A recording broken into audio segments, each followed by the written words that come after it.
Hi, so before I get into it, I would just like to introduce myself. My name is Vy Nguyen and I am currently studying a double degree in Business and Marketing at Monash University. I have decided to major in Human Resource Management, which is why I am undertaking this unit.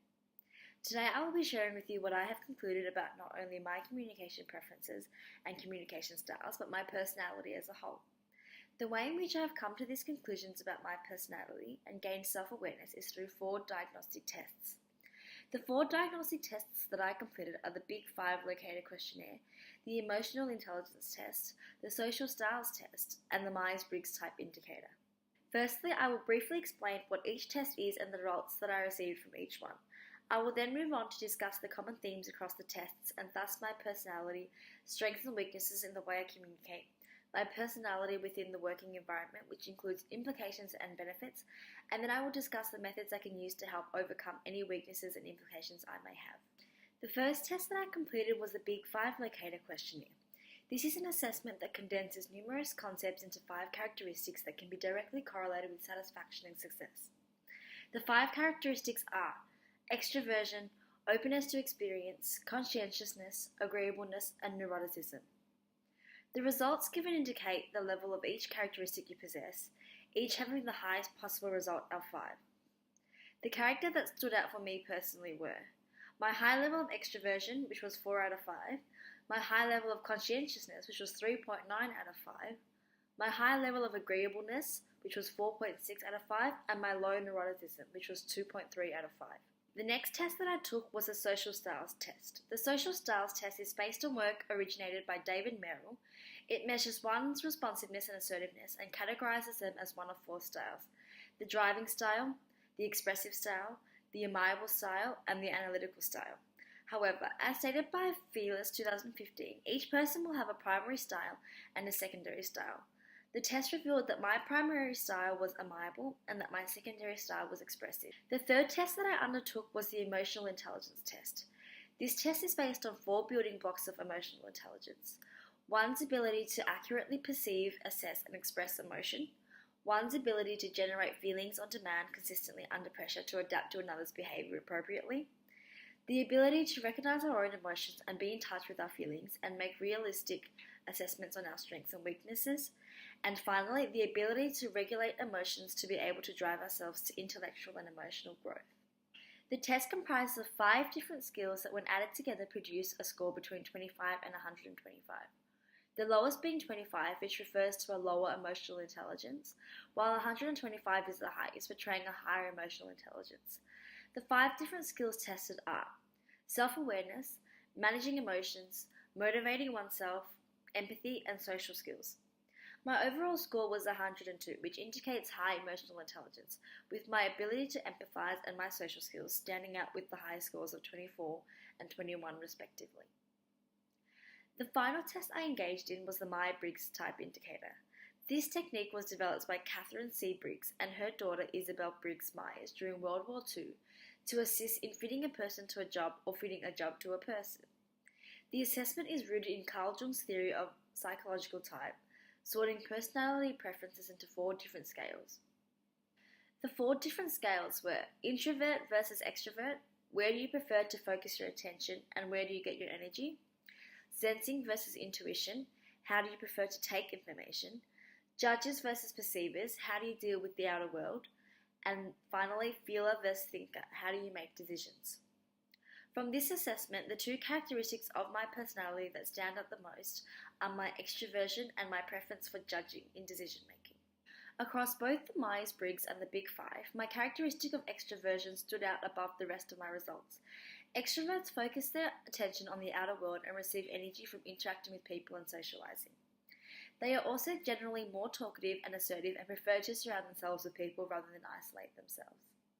The next photo is a representation of my extroversion. As you can see on the screen is a screenshot of the messages my mum has sent me.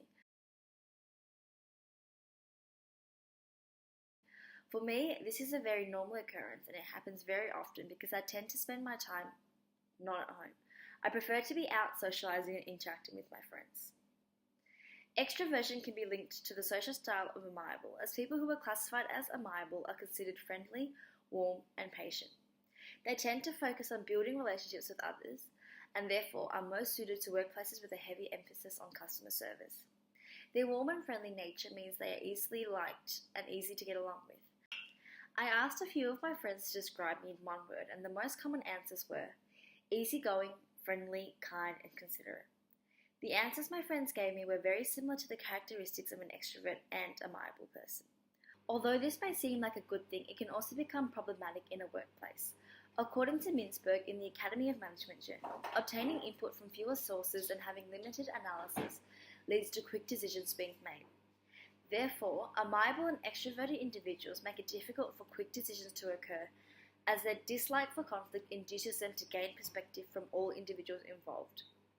However, Douglas and Jones stipulate that keeping your eye on the ball and not fearing the consequences are two methods of ensuring efficiency when it comes to making decisions. Making sure that individuals do not latch onto irrelevancies and let those same irrelevancies sway their judgment.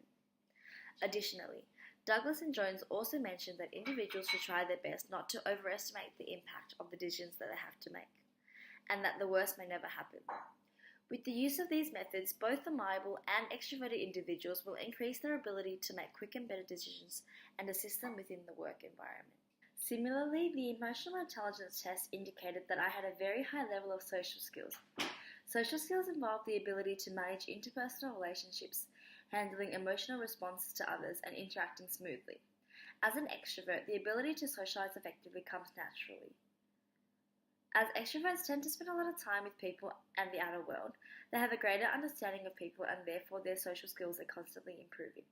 In Year 12, the captains made achievement awards and gave them to us at our valedictory. The award on the screen is the award that I had received. Therefore, I believe that the results that these tests have concluded are quite accurate, as I have always been known to be very sociable and easy to get along with. According to the Big Five, I have a very high level of conscientiousness. People who are considered conscientious are generally organized, disciplined, and dependable, which includes thoroughness and carefulness. Conscientious employees seek personal improvement and are constantly ensuring that themselves and those around them are constantly challenged and like developing solutions to those challenges. This tends to be very beneficial in the working environment, as conscientious employees will keep improving their skills and become more efficient at their job while still withholding the quality standard of the workplace. However, recent study has shown although conscientiousness is generally associated with positive outcomes, extreme levels of conscientiousness can also be associated with negative outcomes. Extremely conscientious individuals engage in obsessive-compulsive behavior, react more poorly to negative performance feedback, and perform more poorly at work. Nevertheless, these negative outcomes can be resolved and improved upon.